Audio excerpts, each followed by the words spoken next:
sir. And I take the opportunity to introduce our Honorable Vice Chancellor for our international panel discussion.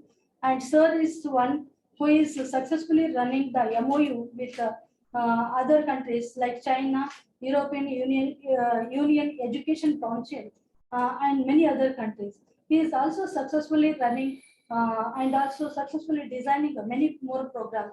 He is a great supporter for us to have such a great event in our college. And sir, thank you and hearty welcome to you, sir. We need your cooperation to have many more such events, sir. And now I feel very happy to welcome our beloved principal for welcome, and she is a great supportive and also great cooperative to have this event on this right time. Sir, Madam, it's a great moment to welcome you and thank you, and good to see you in this event. And also, I move on to our panelist and work. Dr. Vinod Singh. He is a great he's a great personality, and also he holds a major role in this event. And he is a moderator, and also since the day one, he is supporting us, sir. And he is a great supportive and even dynamic also. He holds many more projects, sir, on One Belt and One Road Institute, China, from Beijing. And it's a great moment. It's a very dynamic. He is engaged only. He is working for many more countries, and he is also busy with actively busy with translating many Chinese articles and books. It is a great moment for us to have Dr. Vinod Singh as a partner, and also we have I hope to have many more such events from the Brics. Sir also promised us we will have many more such events in future. He is also ready to involve our student in his events. And madam, it's a very great honor to have and to see you in our panel discussion. It's a great moment for us. Madam, former Ambassador Smita Purushottam, she is a great, already as I told you, she is a great personality, she is a motivator, and she is taking our India in an international level. Madam, hearty welcome to you.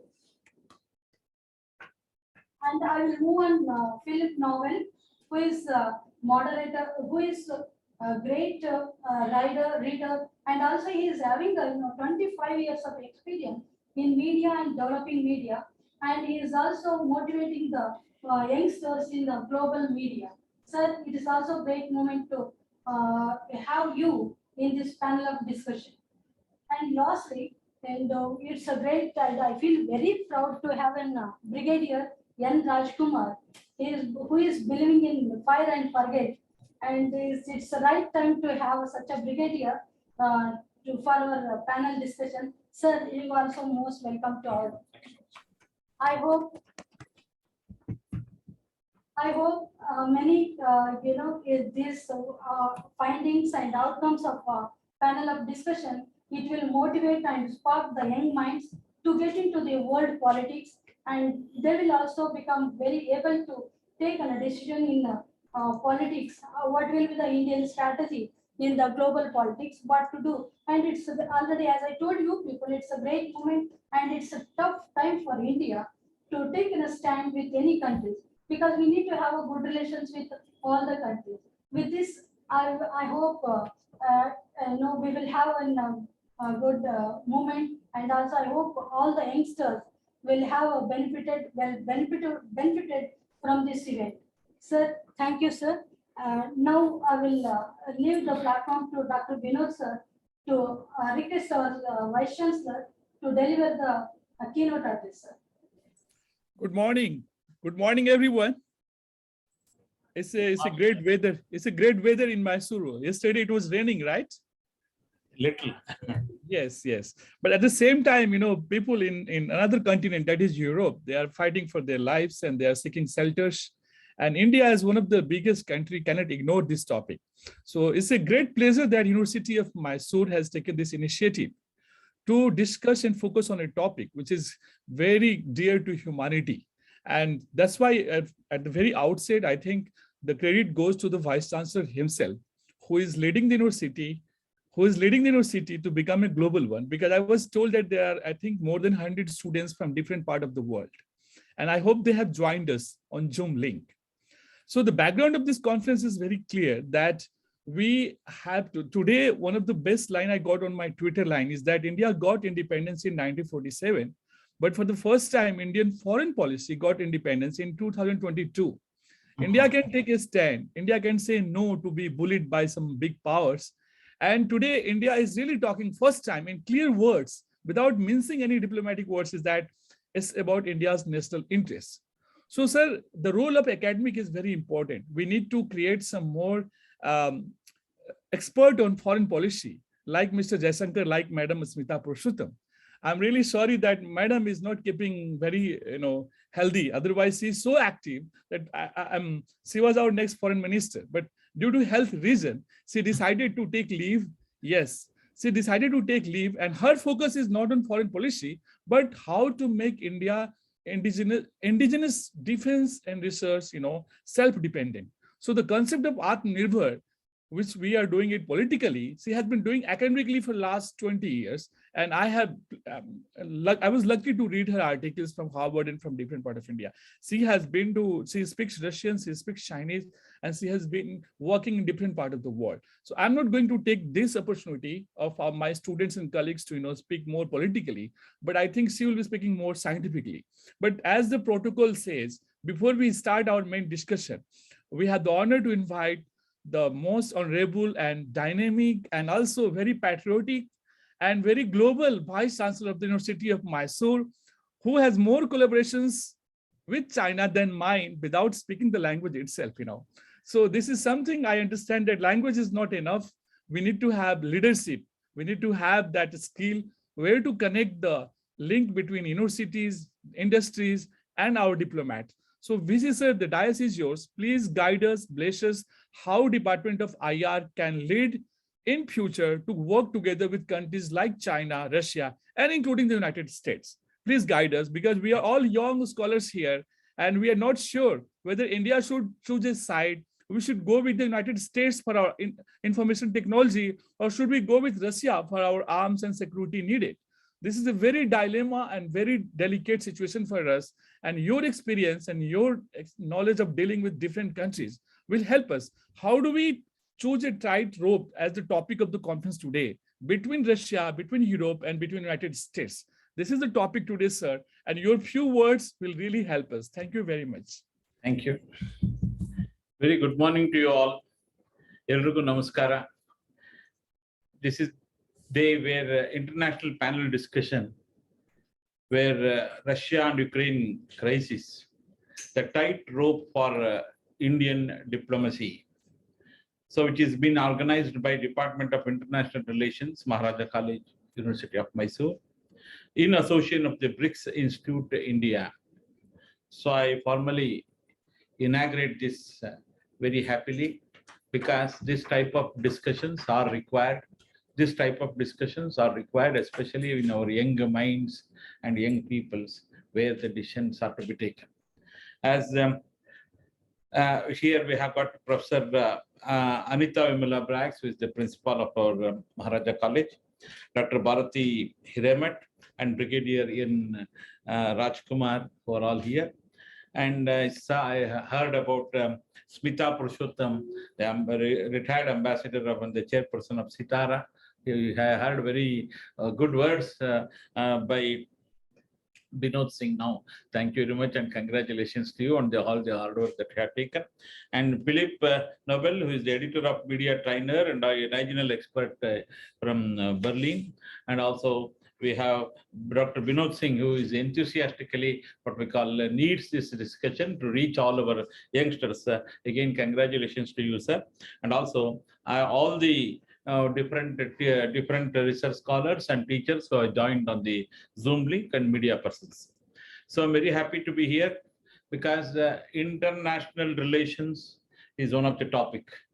Normally it is just what we call a topic and one course, and really Maharaja College, one department is doing well about organizing the various seminars where the real things are to be understood by our students, and also what is the tough time that we are facing. So this panel discussion is most relevant and evolving today's context of the geopolitical pragmatism.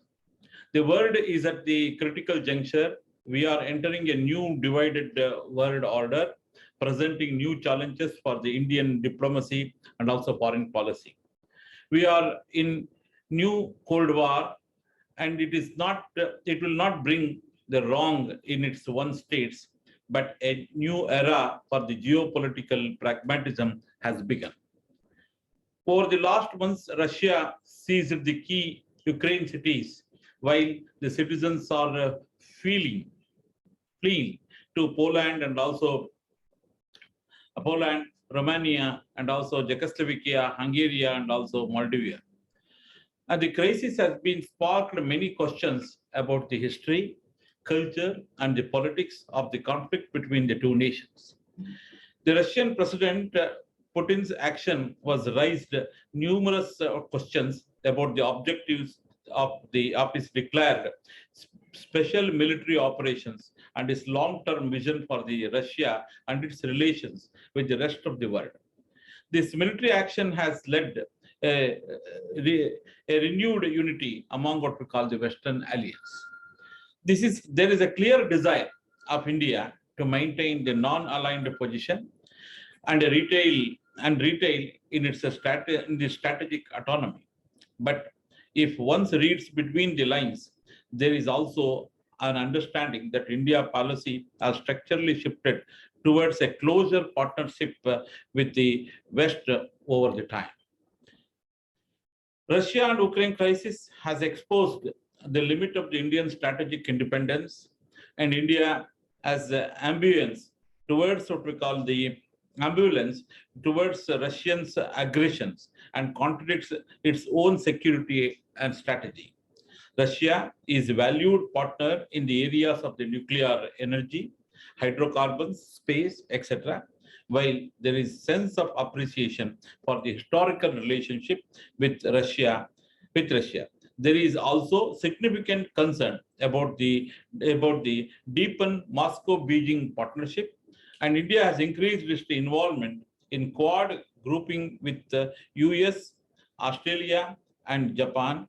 And on the other side, India has extended military cooperation with Russia, agreeing to jointly develop and produce the military technologies and weapons over the next decade. This crisis is testing India to choose between the upholding universal values versus the pursuing national interests. The choice India must make will largely impact on Washington's Indo-Pacific strategy, and also this is not only defining the moment for the Europe and any other part of the world, but also defining the moment for the relationship among all the countries in the world.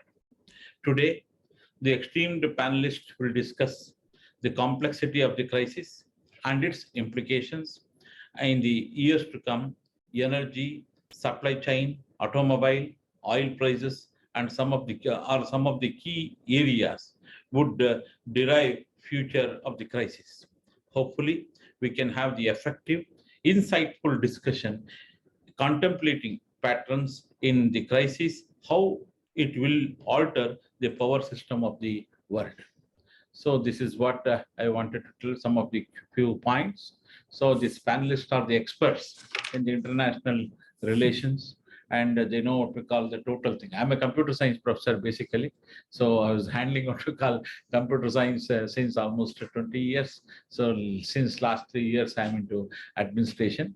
And as our Binod Singh told about, we have got a lot of international relationship. We have got the Chinese courses since almost 2008. Since 2 years, we could not run because of our what we call the COVID crisis and visa issues and all. All the students are there and they are just coming online, and we are trying with the embassy and all. So these are all more than 800 international students are there in our what we call campus with 48 countries. So when the Afghan problem occurs, 42 students were here. So we all supported them. Even today, though their courses are completed, we have given some other seat and somehow they are managing. So like this, our University of Mysore is handling the international relationship with international students. So I think today's discussion will definitely throw the light, especially to all our international relations students, and also this panel discussions, what is going to have. Let it enlighten our students and also spark the thinking about the crisis that is being happening.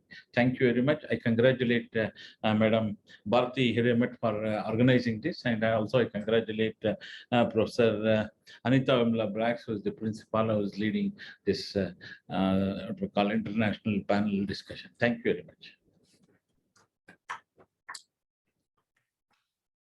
How done, madam? Sir, you are muted, unmuted. Thank you, Excellency. Thank you, Mr. Vice Chancellor. And in a very short time, you have set the agenda for discussion that in the last few years, India has definitely gone a little closer to the Western powers, especially United States. And we were talking about Indo-Pacific and Quad. But now facing this situation of Russian aggression, it's a very difficult time for us to choose one side or another. So in this condition today, rightly, we have experts from our foreign policy making and from European countries to discuss what will be the balanced approach for India to choose. And sir, as you said, under your leadership, there are already 800 students from different countries, including China and Afghanistan and different countries. I hope in future you can also host students from Ukraine as they are looking for new places to shelter. So definitely we will link up with your university and pass on the message to them. This is a great time, and your university and your leadership is doing excellent work. So due to time, allow me to thank you on behalf of the Brics Institute and also on behalf of the whole panel here, that you could manage our time and physically are here in your presence to guide us. This is something amazing. This shows that India is serious. Our academia is serious about the rise of India and what role India can play in solving the global crisis. So we really congratulate you for helping us to organize this conference, sir. Thank you for your blessings. Thank you. And please join me to thank Honorable BC, sir. Thank you so much. Please. Thank you. Thank you. And without further ado, allow me to invite our principal, Madam Anita, Madam, as she is taking all the precautions of COVID, as COVID is still not over and Shanghai is in complete lockdown. So we learned from you, Madam, and for this, audience, if you can remove the mask and please say a few words, how Maharaja College is helping us to, study political science and study about European politics, studying about, India in the emerging global world order. Few lines from you, Madam. Welcome you, ma'am. Thank you. Honorable Vice Chancellor of the University of Mysore, Professor Hemant Kumar, Ms. Smita Bushwari, Mr. Philip Nobel, Dr. Vinod Singh, Brigadier M. Rajkumar, Dr. Bharati Hiremat, my colleagues and students, and all those listening in, Namaste. It is a proud moment for us that the Department of International Relations, Maharaja's College, a constituent college of the University of Mysore, in association with Brics Institute, India, has organized a panel discussion on Russia-Ukraine crisis, tightrope for Indian democracy. Russia's war on Ukraine is a historic watershed with political, economic, and strategic implications for the entire world. Prime Minister Narendra Modi on Monday had a virtual meeting with the US President and expressed concern over the situation in Ukraine, where Russia launched a special military operation on February 24 last. The virtual meeting between the two leaders took place as India and the United States started making efforts to narrow their differences over the Russia-Ukraine conflict. In his opening remarks, the Prime Minister, Mr. Modi, particularly expressed concern over the killing of civilians at Bucha. India evacuated nearly 20,000 of its citizens, mostly students, from the war zones of Ukraine. The Prime Minister also referred to India's humanitarian assistance to Ukraine. The Prime Minister, Mr. Modi, stuck to India's policy of avoiding direct criticism of Russia for its aggressions against Ukraine. One of the primary reasons behind India standing its neutral ground is the relationship with Russia. For decades now, both countries have stood by each other on several occasions. Hindustan Times quotes India's reason, I quote, "We have kept space for diplomacy and dialogue." I have no doubt that the deliberations will be fruitful and eye-opening, not only for our students, but to everyone listening in.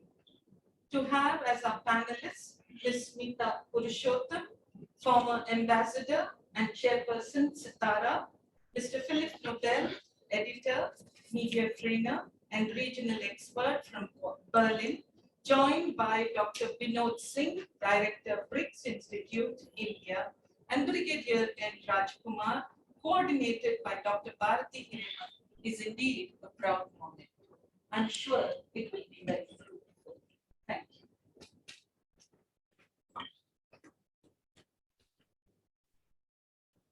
Thank you very much, ma'am. Thank you very much for your excellent and very brief remark. And without your support, today we could not have excellent discussion panel.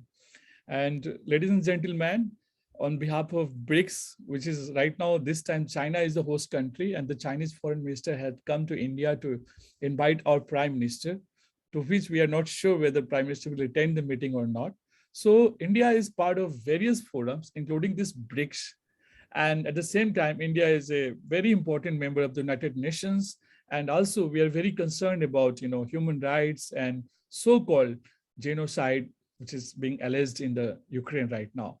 So these are the topics which I think I'm a non-expert. I'm not qualified to say much, but as a student of international relations, these words are too big for us. What is genocide? How can you define genocide? Who is a war criminal? This is not something very easy words we can use in discussion. But someone who is very qualified and who has served whole life to put India's position right in different countries on different platforms. And today, luckily, she had agreed to give us her 10 minutes of time to guide us and tell us whether India has, done excellent, or India is very cautious, or what India should do to make it very clear that what's happening in Ukraine or between Ukraine and Russia is not acceptable to India. So before I give the dais to Honorable Ambassador, I will ask one of my students, her name is Pinal, because we need a formal introduction of ma'am, because most of our students, they are, girls, they are very inspired by the madam's achievement. And in this forum, I take just 2-3 minutes to introduce madam's achievement and her profile in very brief. So can I request Pinal Trivedi to please give us a brief introduction about, we want to know better Smita ma'am. Can you please start? Thank you so much. Please unmute Smita. Thank you. Please unmute Pinal Trivedi. Thank you so much. Thank you. Thank you for your time, sir. Thank you so much. Thank you so much.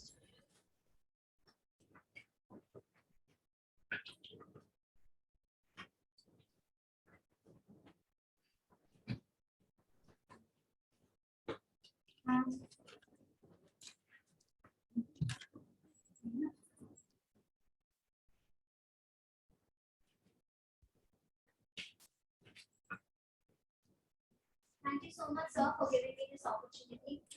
I'll take this opportunity to welcome our next panelist, Ms. Smita Purushottam ma'am. Ma'am is the founder of the non-profit think tank Sitara, a science indigenous technology and advanced research accelerator to promote the scientific spirit and to build a science nation in India. Ma'am has served as ambassador to countries like Venezuela, Switzerland, Liechtenstein, and the Holy See. In Switzerland, concrete progress was achieved on black money and Swiss support for India's energy candidature. Several investment commitments from high-tech Swiss firms were received during her tenure. Ma'am has also served in India's mission in Paris, Berlin, London, Beijing, Brussels, and Moscow. Ma'am has also served on the Soviet for Russian, SAARC, Bhutan, and other desks in the Ministry of External Affairs. Ma'am has made unique contributions in her assignments. In China, Ma'am had the economic reforms firsthand, which she relayed back to India. As she spent a year as fellow at Harvard University, she prepared a paper, Can India Overtake China, in the year 2001, in which she compared the two economies and predicted the success of the ongoing telecom sector reforms in India.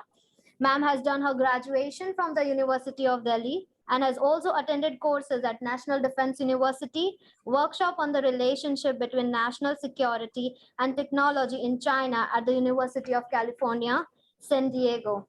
Ma'am attended the High Performance Leadership course at IMD Lausanne.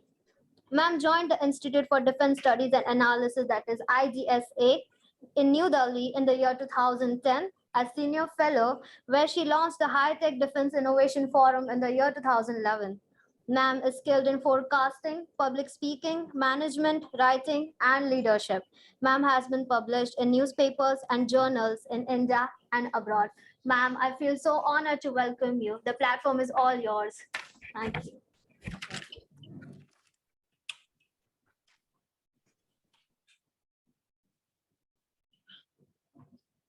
You are muted. Okay. Should I begin? Oh. Yes, ma'am. The platform is yours. Just before you begin, just want to say that you're all in one, ma'am. Different disciplines, different areas, you know. How much GB you have the storage in your brain, ma'am? How much GB? We just want to know. This is amazing. You are so kind, and I'm absolutely overwhelmed, and you have in fact overpraised me. I do not speak Chinese. I'm not foreign minister material, but it's just very generous and kind. It reflects your generous personality.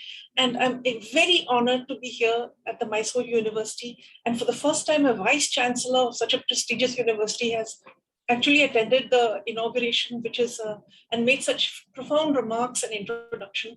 So I'm very grateful to all of you, to Professor Kumar, to Professor Brics, to Professor Binod Singh, and Professor Hiremath, Professor Nubel, whose views would be really interesting to hear, because I recently had a chat with a German colleague, a former German colleague, and he was really passionate about the issue, and I understood where it's coming from, since they are just next door.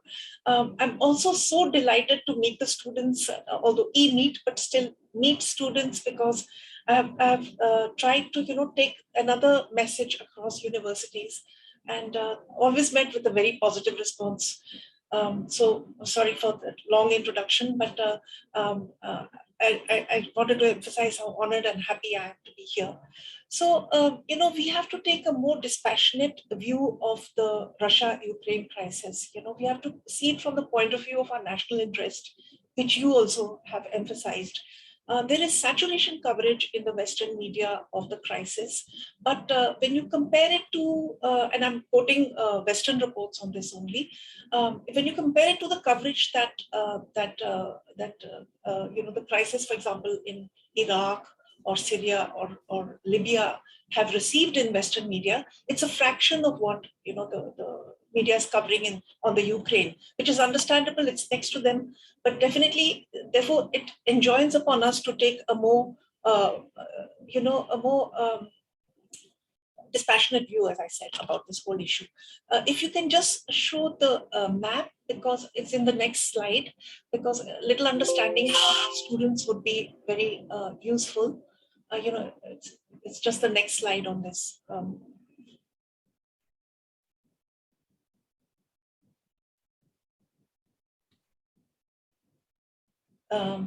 Okay, I'll just describe it. Perhaps you can see it in that little corner. This is Ukraine. Russia is bordering it here, and the areas right now in contention are east. That is, you'll be familiar with these regions, the Donetsk and Luhansk republics, and also Crimea and Sevastopol here, which are on the Black Sea. This is the Azov Sea. All this is useful to know when we try to understand the contours of this entire crisis. Now that we've looked at the geography, I think it would be useful to just also now go into very recent history, because the Russian action is not completely out of the blue. They have been warning about their security concerns about this region for a long time. And just wanted to go into that very briefly. So as you know, in 1991, the Soviet Union collapsed and Ukraine became independent along, in fact, with Russia and many other ex-Soviet republics. But unfortunately, there was a lot of political turmoil in the Ukraine, mainly between the more Russian ethnic groups and the Ukrainian groups. And this culminated, unfortunately, in disagreement over Ukraine's direction, whether it would join the economic area promoted by Russia or whether it would join the EU. And a large part of the Ukrainian population was very keen to join the EU. And that led to quite a clash, the Euromaidan conflict. And unfortunately, some external powers got involved in that. And it led to the resignation and exile of the then pro-Russian President Yanukovych. And this was followed by Russia annexing Crimea. Crimea there, you can see it. You can see it there, the Crimea, which was historically actually part of Russia, and the port of Sevastopol, also, which figures very prominently in Russian history on the Black Sea, as you can see. And this was followed by very rigorous and stringent sanctions by the West. Although there was a referendum in the Crimea in which 97% agreed to join Russia, and yet this was not recognized internationally, although the Kosovo referendum, I'm not very sure if Kosovo even had a referendum. Kosovo's independence was immediately recognized. Now, following, in parallel to this, I just want to discuss the issue of NATO expansion. Russia had been objecting to NATO's expansion ever since its independence. Its argument was that since the Cold War had ended, there was no real need now for NATO to expand eastwards, and the two sides should now live in peace and friendship. So these assurances were given to Russia that it would not expand, but they were very quickly belied. And in 1999, Poland, the Czech Republic, and Hungary were taken into NATO. And also in 1999, you would remember the bombing of Yugoslavia without any UN sanction or approval. And that led to the split up of Yugoslavia into 6 countries plus 1, Kosovo.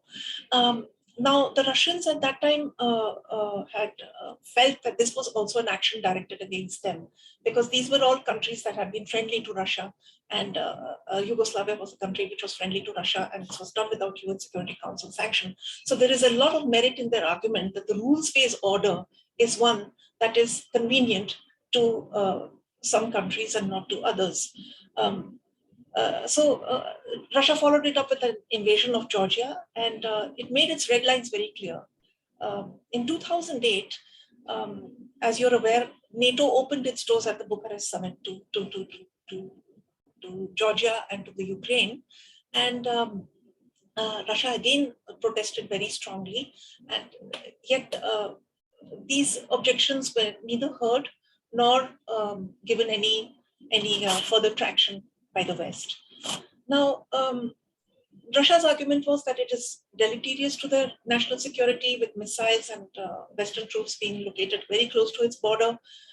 It objected to the treatment of the Russian ethnic-speaking, the Russian-speaking population in the republics I just showed you here in the corner of Ukraine.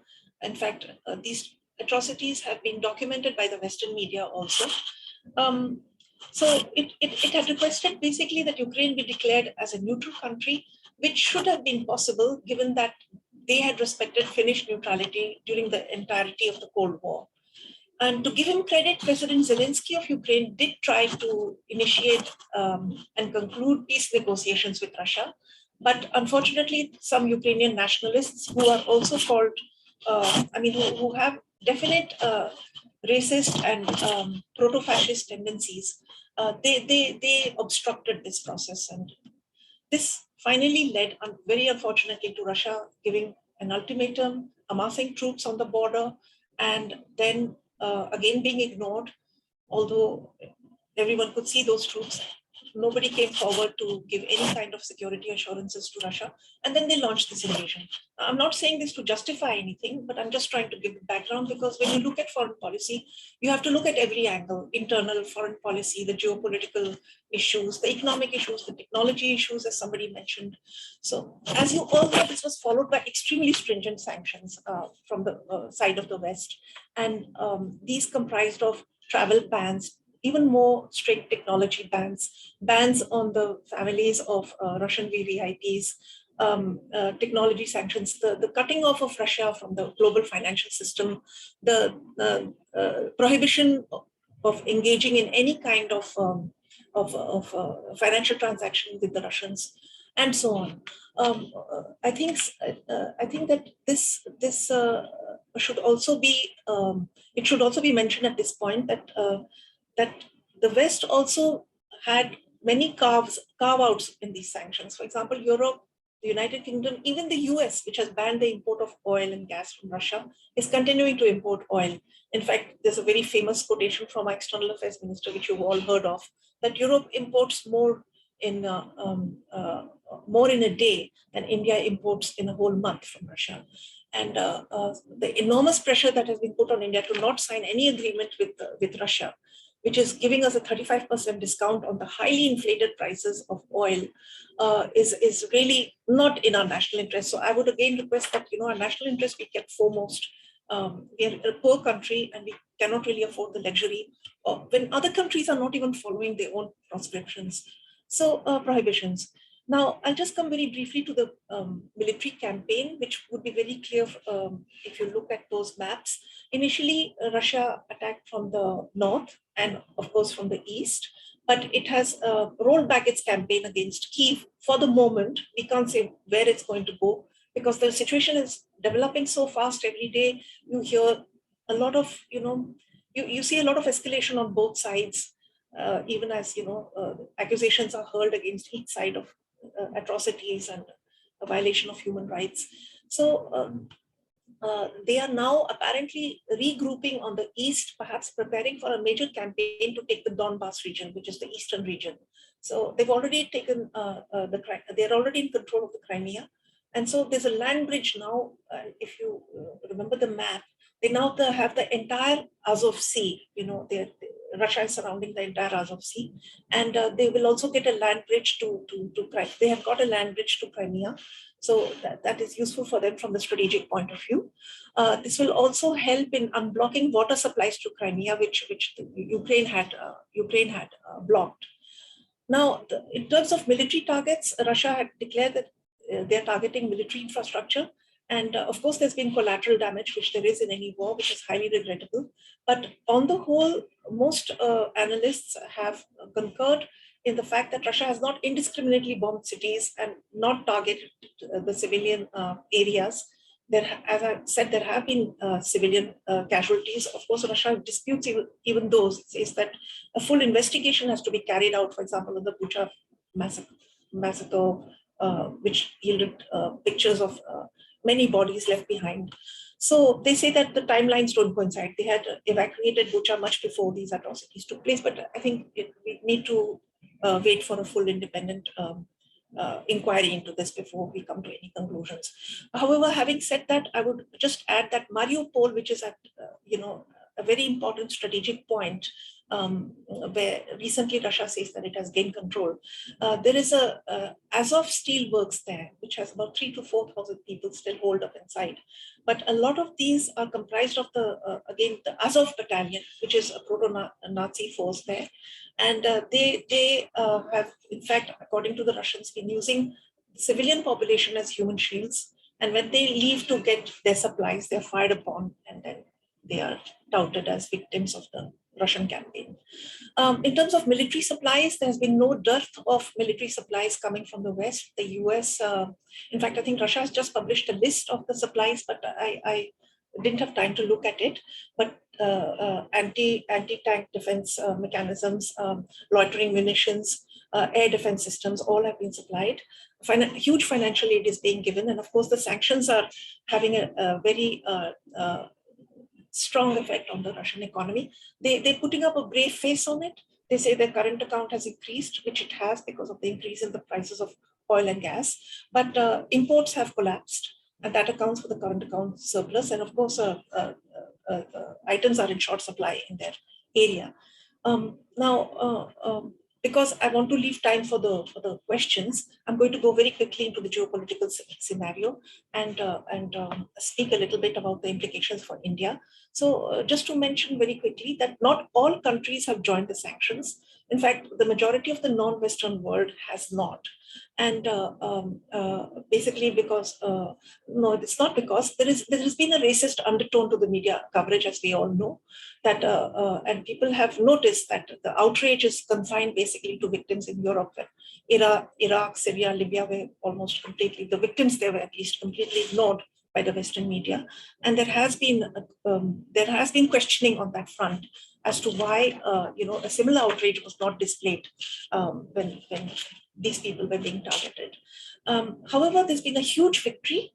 The West has shown a very united front, and the Americans at least have achieved the objective of greater defense burden sharing, which they've been pleading with Europe that you should also shoulder some of the burden of the military expenditure on Nato, etc. And now Germany has stepped up. It is, I think, 100 billion euros it has committed. It is committing to rearm itself, and it is, of course, the German population is extremely exercised over there, so one understands where they're coming from. Although one article that I've seen has also warned about the militarization, of democracies. I mean, there is something to be said for that. Let us see where all this goes, but there is a lot of talk of remilitarization. Of course, the Europeans are going to now move away from Russian energy supplies, but that will take a little time. In terms of negatives, the imposition of these sanctions has shown to the world is that when the West stands united, it means the rest of us can be exiled from the global economic system. Our foreign exchange reserves can be frozen, which is what happened with $400 billion of Russian foreign exchange reserves. Technology flows, investment flows, information flows, because Russian news channels have been banned from all social media platforms. And so many other restrictions can be put on various countries. So this may actually spur movement away and contribute to deglobalization, which had started with the process of the US-China geotechnology race.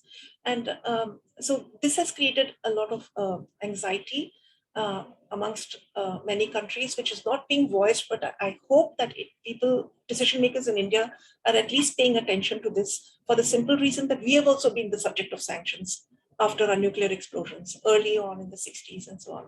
So it's really important that we should pay attention to this phenomenon. And as I mean, just add, you've mentioned Sitara, which is my little trust, which is short for science and technology and advanced science, indigenous technology and advanced research accelerator.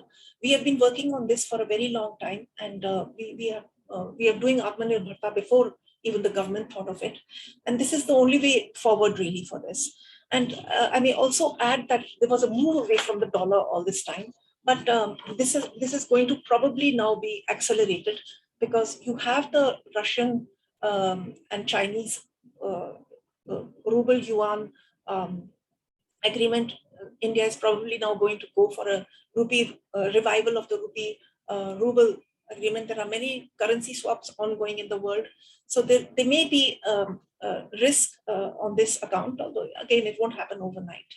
So these are at least the negative implications of this entire imbroglio.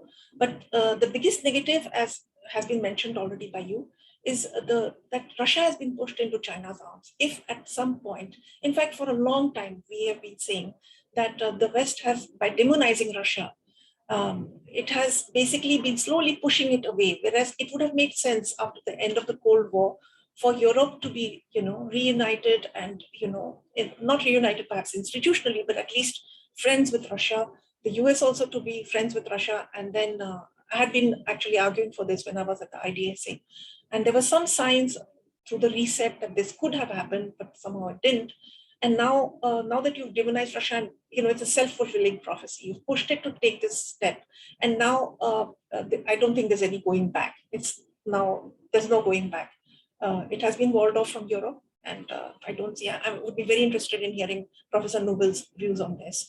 So definitely, I mean, for India, it's a very difficult situation right now. We have excellent relations with the West, with the United States, as just been shown by the virtual summit that has taken place and the 2+2 dialogue. And we have a lot at stake there. At the same time, we have excellent relations with Russia. Not only in 1971 when they helped us with the ongoing genocide in Bangladesh, again on which the West kept completely silent.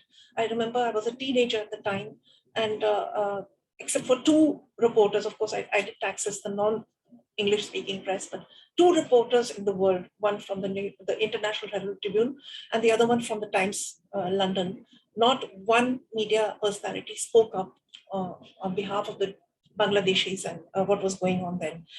We have taken a neutral stance on the UN resolutions, although our abstention on the Human Rights Council has been seen as more of a act against Russia. But going forward, basically now we want to I think it is in our interest, I'll be frank, to have a multipolar world. We don't want just one part to have so much power that if we don't do its bidding, then we are cast out of the system completely. There's no real possibility of that happening right now, as we've seen. But it is a eventuality that we should prepare for mentally, at least. And for us, really, China is the main challenge. So what has happened with this is that you have resurrected an enemy of the past, of the 20th century, and put it center stage, whereas this century should have been about China. Now you're making it about Russia, which is counterproductive. It makes sense for the Europeans to do that, but not for us. And therefore, it is heartening to note that the Indo-US joint statement talks about retaining the focus on the Indo-Pacific. We should reinforce our Atmanirbharta campaign, and we should try to help the two sides come to some kind of agreement in which at least some basic security concerns of Russia should be respected, and then the world can perhaps limp back to normality. And then we should focus on the real challenges this century: climate change, China, and focus on our national interest. Again, I would plead that the main lesson from this is that we should deepen Atmanirbharta. And again, I'm so grateful to you for organizing this, Dr. Singh, and to the Vice Chancellor, to the Principal, to Dr. Hiremat for the excellent technical arrangements and for enabling the students and myself to have this wonderful interaction. I also look forward to questions and to hear Professor Nobel's point of view, because it is always good to have a counterfactual point. Thank you.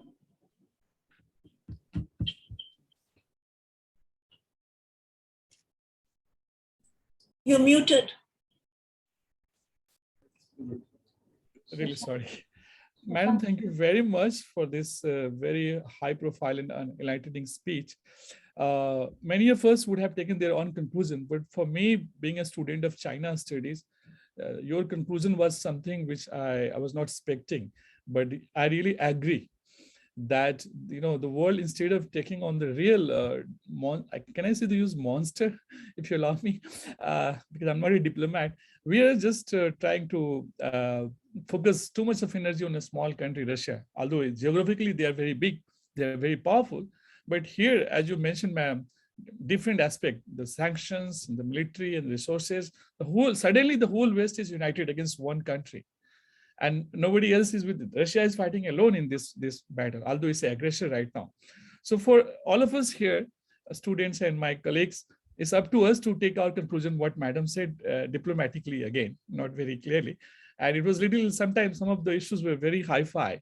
Not all of us can understand, especially in terms of what West is supplying to Ukraine in terms of armament, So that is very hi-fi, which only experts can understand. Our Brigadier Rajkumar, he can help us in the end. But it's also useful, ma'am, that we can invite one European perspective from Mr. Philippe Nobel, that being a part of that region, and also he has spent a lot of time in China, helping China to become a normal country, right, sir? By training their journalists, by training their university professors, by making them really, for me, is a global citizen. He knows a lot about India, about Indian culture, Indian cuisine, Indian yoga. than most of us in this audience, in this room. So this is something great that, we have got Philippe, that he's not unaware of India's national security interests. He knows that people in India need basic, petroleum and gases to run our country.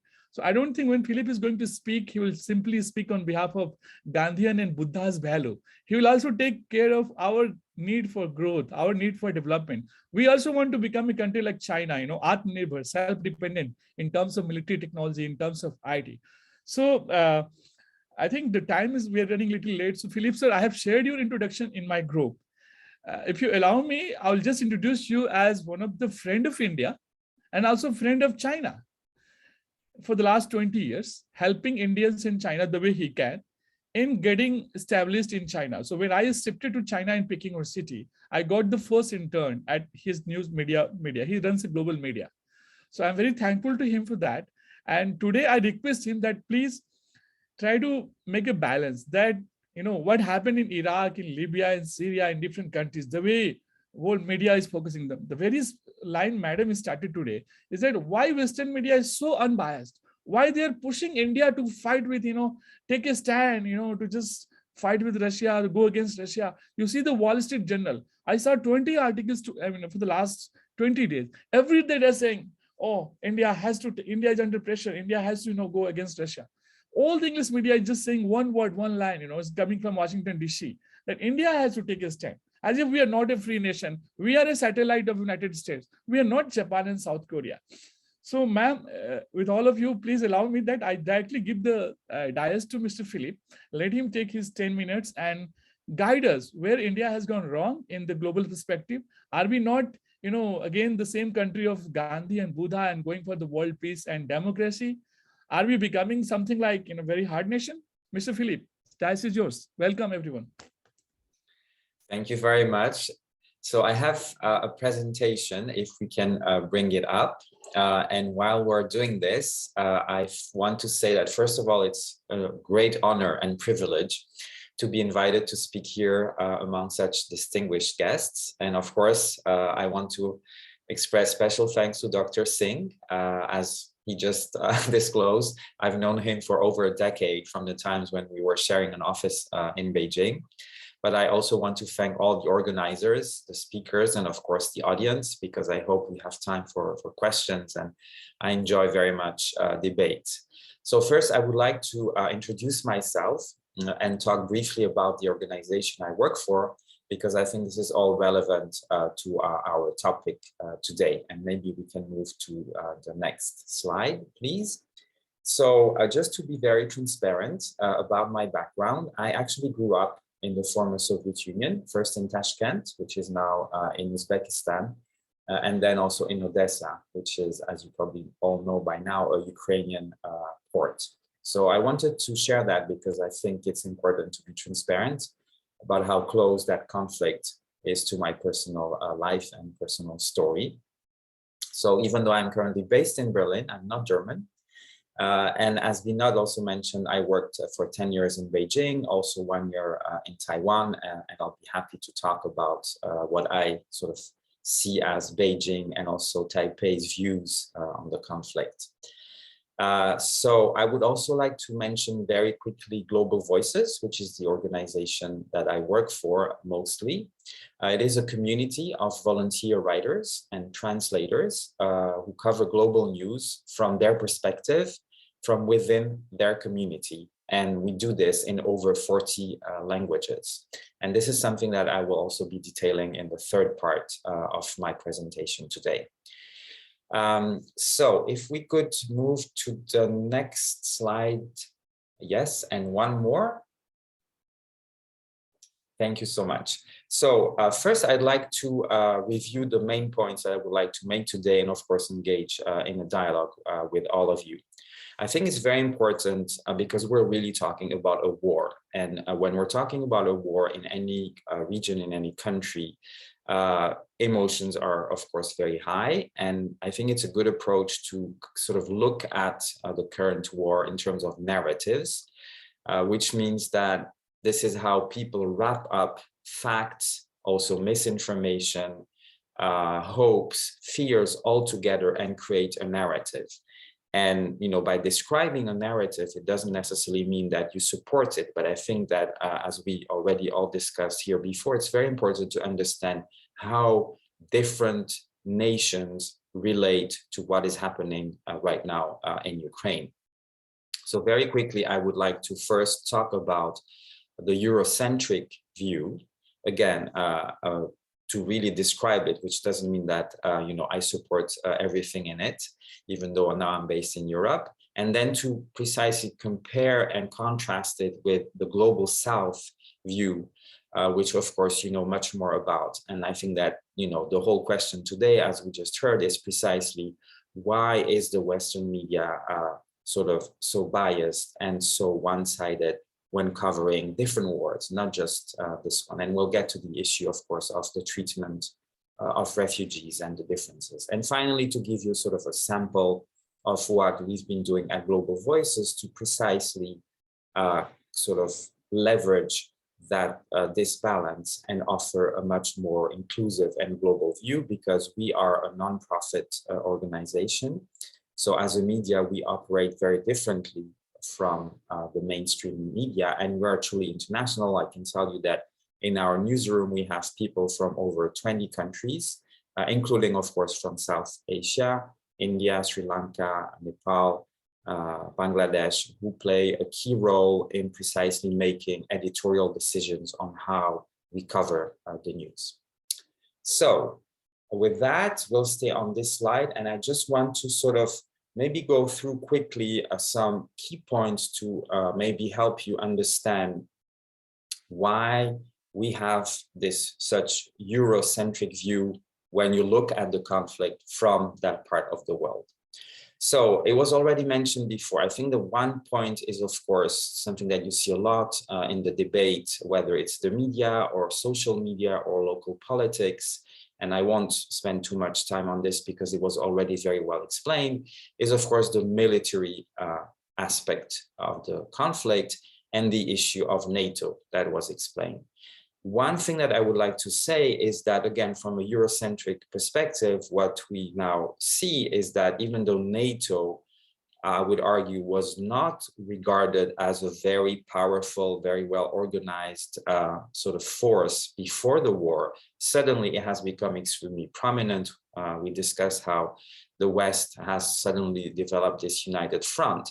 And just one piece of information that I think is important to notice is that, for example, Finland and Sweden, so two countries in Scandinavia who had this status of neutrality, which I think is also very relevant to the situation in India in terms of diplomacy, suddenly, within basically now 40 days, have decided that they will apply for NATO membership this summer.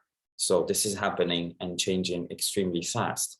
And you need to understand also that, again, to contrast that with the Russian view, because, a lot of what we're going to discuss today is also about identity, about historical memory, and how people want to place themselves, let's say in the European or in the global context, is that Finland was part of Tsarist Russia. It was, when there was the Russian Empire. So for a Russian perspective, Finland is very close to their history. It has been part of Tsarist Russia territory. So this feels extremely close. And I think it's very important to, again, keep this in mind to understand both how Europe sees it and how, let's say, Russia sees this. I'm sure that I just want to mention it because it's a very important point in the debate, especially when you're looking at it from Ukraine, is there's this whole discussion about what is called closing the sky, which basically would mean, I'm no military expert, but ensuring that Russian bombs and missiles would not be able to sort of land on Ukrainian territory. And again, whether NATO should play a role on this, and whether this could mean then, again, from a Eurocentric perspective, it's important to underline this, World War III would happen, because some argue that if NATO was to guarantee the safety of Ukrainian skies, they would have to shoot anything coming from Russia, which could include a plane, and then you would have a situation where basically NATO and Russia would be fighting an actual war. And the conclusion, again, from a Eurocentric perspective, is that that would lead to World War III. So that is, if you look at the coverage in Europe and Ukraine, but also in Russia, that's a very prominent point to also keep in mind. Other things that I would like to describe, and I'm sure that you're aware of most of those things. There is, of course, a very big also debate on energy dependency. You probably know that most countries in Central Europe, and here I include, of course, Germany, depend highly on Russian natural gas. It's anything between 50 to sometimes 80%, of the natural gas comes from Russia. And the winters are long in Central Europe. It's quite cold. So you really need a lot of heating, but of course it's also for the industry, for electricity. So that is also a political debate, because local politicians argue that if we, impose sanctions on the imports of Russian oil and gas, we will have to foot the bill. We might not have enough alternative resources. And so this is triggering, again, a lot of anxiety, again, from a very Eurocentric perspective. So this leads me to talk very quickly about the role of European political and economic elites. And I see here, a sort of double speech that I'm sure you have noticed as well. It's quite interesting. So on the one hand, until literally February 24th, the beginning of the war, most of the political and economic elites were very welcoming to Russia's money and market. So when I mean Russia's money, it's of course, the investment that Russia made. Many of the Russian oligarchs who, as you know, bought, real estate in London, in Paris, in Berlin, in Italy. We just mentioned, gas and electricity, but also Russia represents a very big market. It's 150 million people, so that's something very important. And then, so that's the sort of welcome to Russia. And the opposite of it is, as was already described, is the sort of sanctions. We are now at the 5th package being discussed of sanctions. So there is when you just sort of zoom out and look back, it's really interesting to see that on the one hand, yes to Russia, but also no to Russia. And that has been a game that has been played for decades by actually European political and economic elites. The next point I want to make is to talk about a region within Europe that I think is gaining a prominence in, of course, the debate. And this is Central Europe, and that I would include Germany, but also, former Warsaw Pact countries like the Czech Republic, Slovakia, Poland, mostly. It's important to understand that from a Prague, let's say, perspective, what is happening now in Ukraine reminds a lot of people of, for example, the Soviet invasion of Czechoslovakia in 1968. So people, again, since we're talking about narratives, emotionally relate a lot to Ukraine. They feel that it's very close, not only in terms of geography, but also in terms of history. You also need to know that, for example, in the Czech Republic, which is a small country in terms of population, it's 10 million people. The biggest non-Czech community is the Ukrainian one. It's about 100,000 people. So this means that a lot of Czech people have interaction with Ukrainians, employ Ukrainians. Most of them are migrant workers. And again, it creates a very human, emotional link that, your colleagues, people you see at work, on the tram, in school, will tell you their personal stories. And that creates a very strong narrative that is important to know. And all of that, from the perspective of Central Europe, when looking at the history of Ukraine and Ukraine's desire to join NATO and the EU, again, resonates a lot because it's this sort of historical trend of going west in that sense and kind of, keeping distance from Russia. So again, I think that can help you understand why there is so much support in that part of the world. 2 more points before we get to the global views. One is about, the refugee situation. If you look at, the media, let's say in Berlin or in Prague, you will see that There's been an outpour of solidarity, both private, but also state initiatives. And this again, this sort of welcome to Ukrainian refugees is a key element of the attitude, especially in Central Europe, but in Europe overall. Finally, I want to talk about the issue of Russophobia because it's important, it's sensitive, and it often plays into a lot of sort of extreme narratives on both sides. So, for example, the Czech Republic that has 100,000 Ukrainians also holds 50,000 Russians, Russian speakers, who might have different passports, but let's say who identify sometimes with Russia.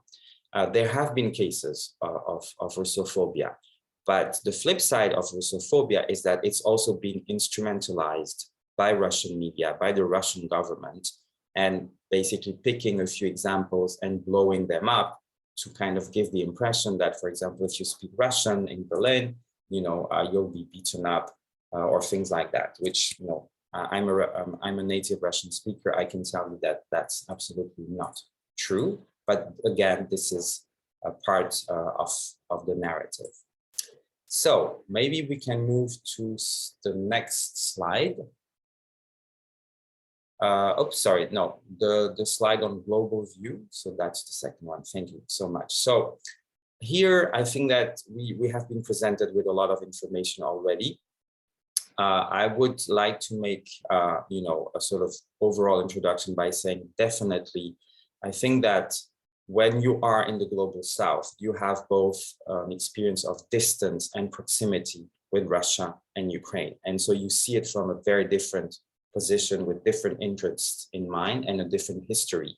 As I told you, I grew up in Tashkent where, we all went to watch Indian movies in our childhood.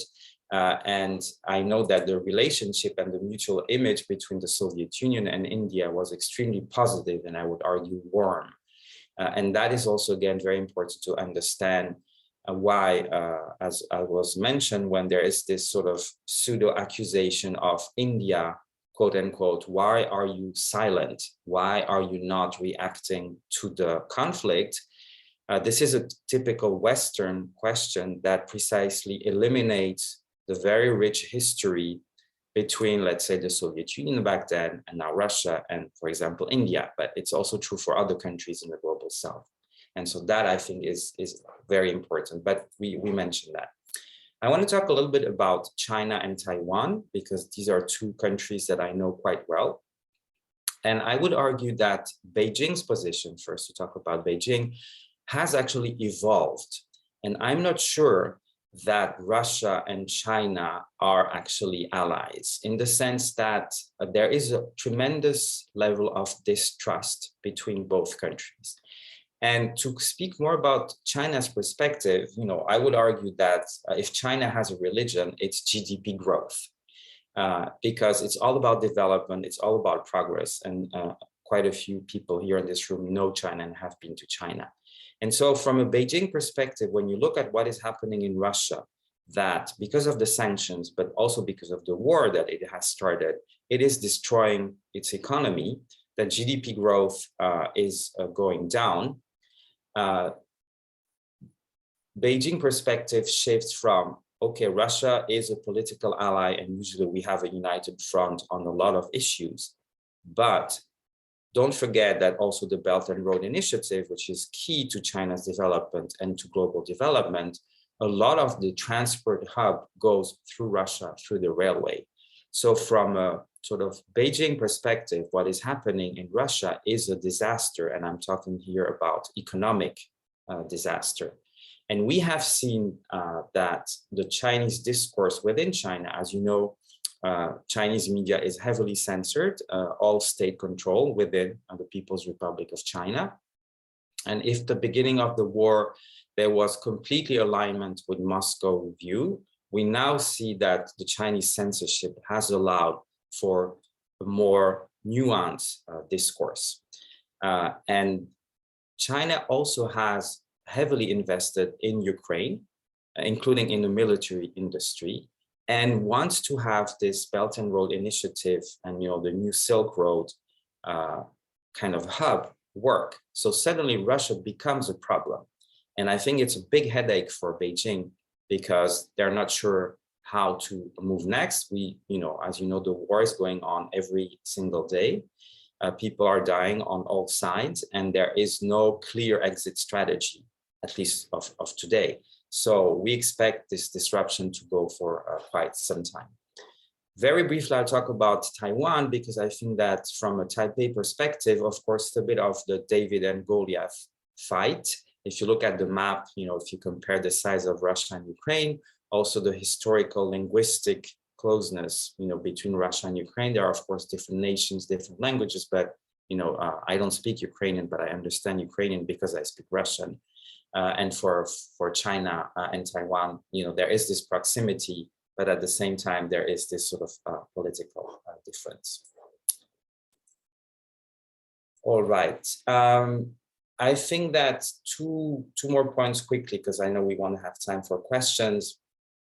We already mentioned, I think, a little bit food safety. I think that this is absolutely essential. I will just give one example. If you look at Egypt, most of Egypt's imports of wheat come from two countries, Russia and Ukraine.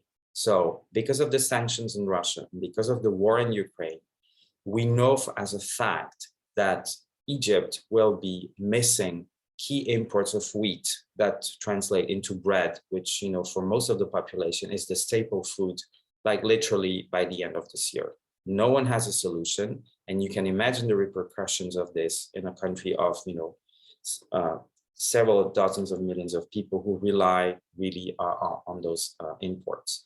The final point I want to make is, of course, the treatment of refugees. As was already pointed out, it has taken extremely racist overtones across Europe, Western Europe, Central Europe, also the Caucasus, because literally, I don't know if you have seen those appalling statements, but we welcome refugees who have blonde hair and blue eyes. This has been literally stated by certain politicians, again, across Europe.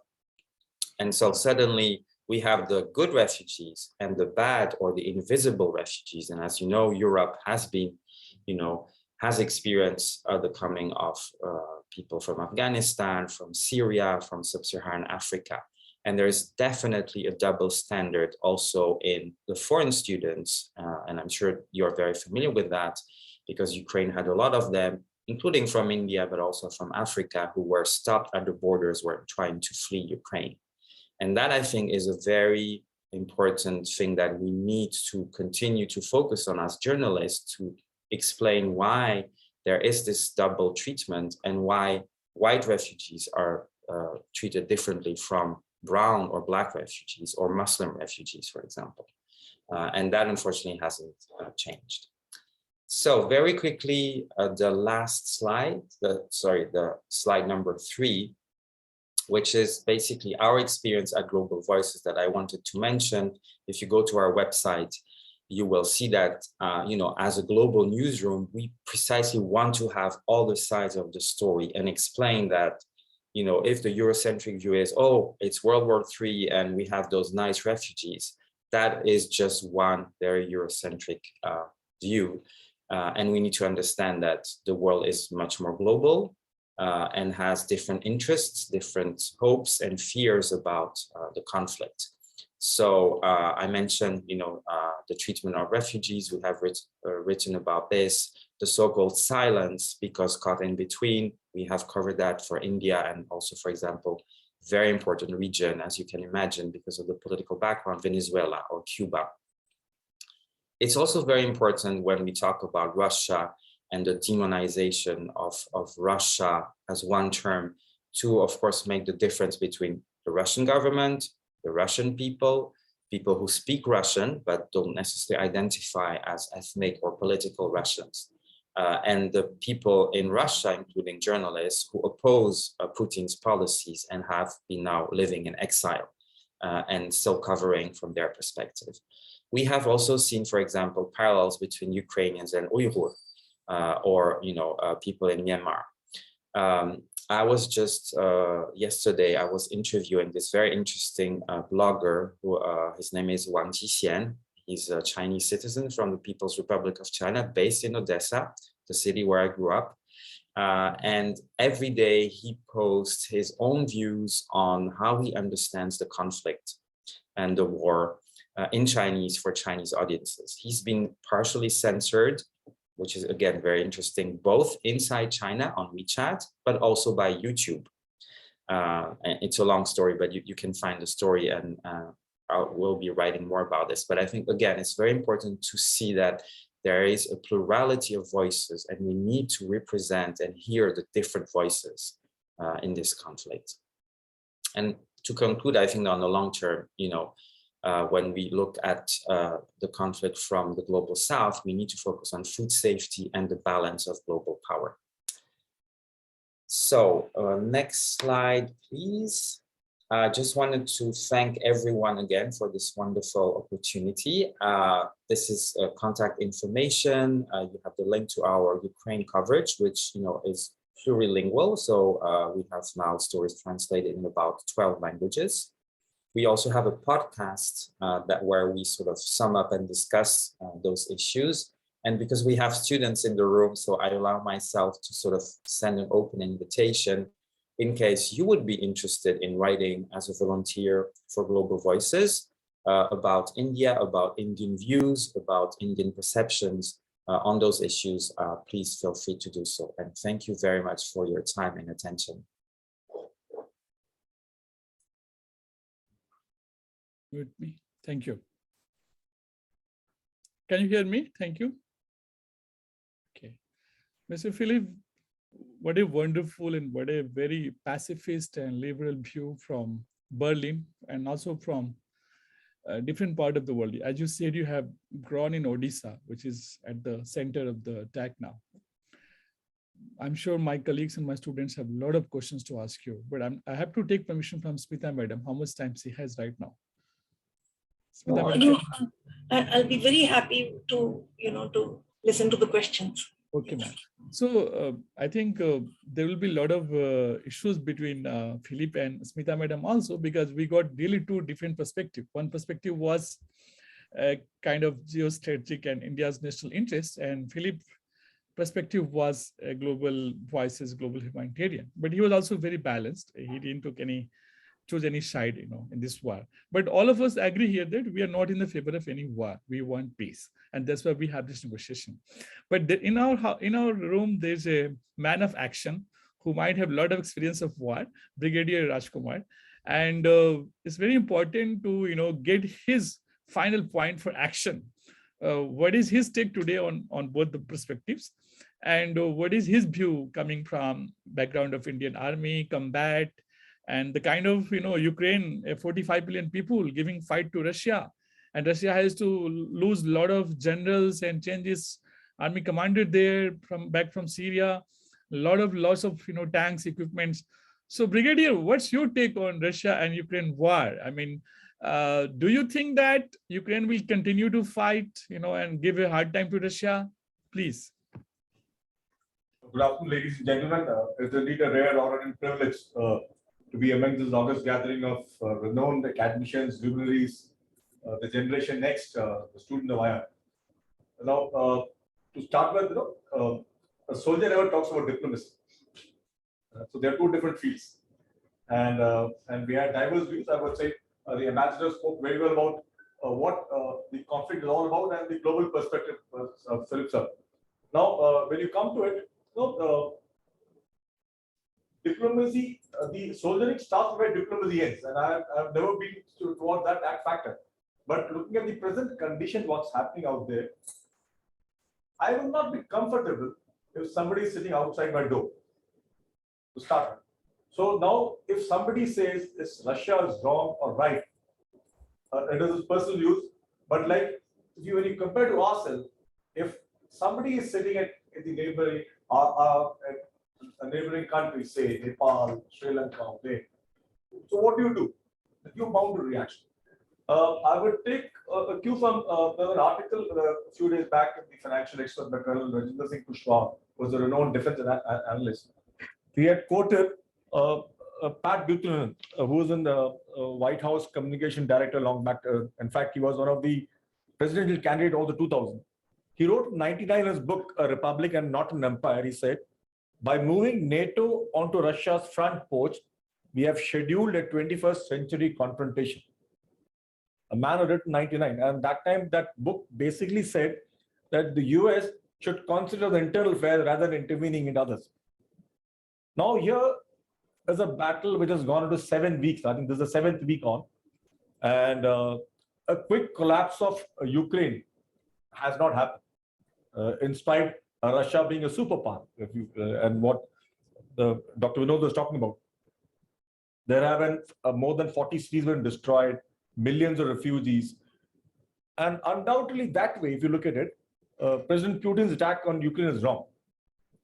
But the flip side, what has Zelensky done? He's fallen prey to USA or rather NATO countries. It has caused nothing but death and destruction. Now, what made Russia invade Ukraine? When you start from there, it is undoubtedly clear that it was, even he was forced to do it by the USA. Now, as far as the casualties are concerned, any battle of attrition, anywhere, you will have bound to have casualties. It is, I was talking to Dr. Hiramat in the morning.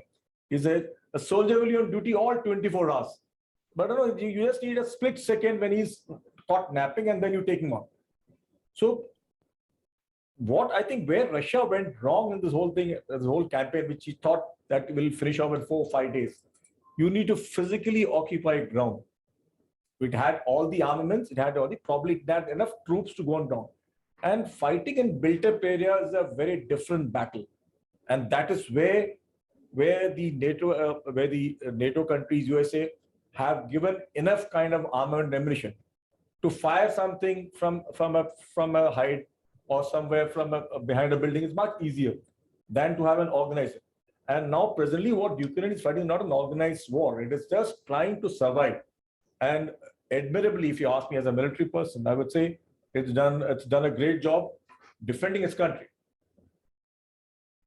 Now, going ahead from here, what do you say? I mean, I would concentrate myself, where do we stand in between the two of them?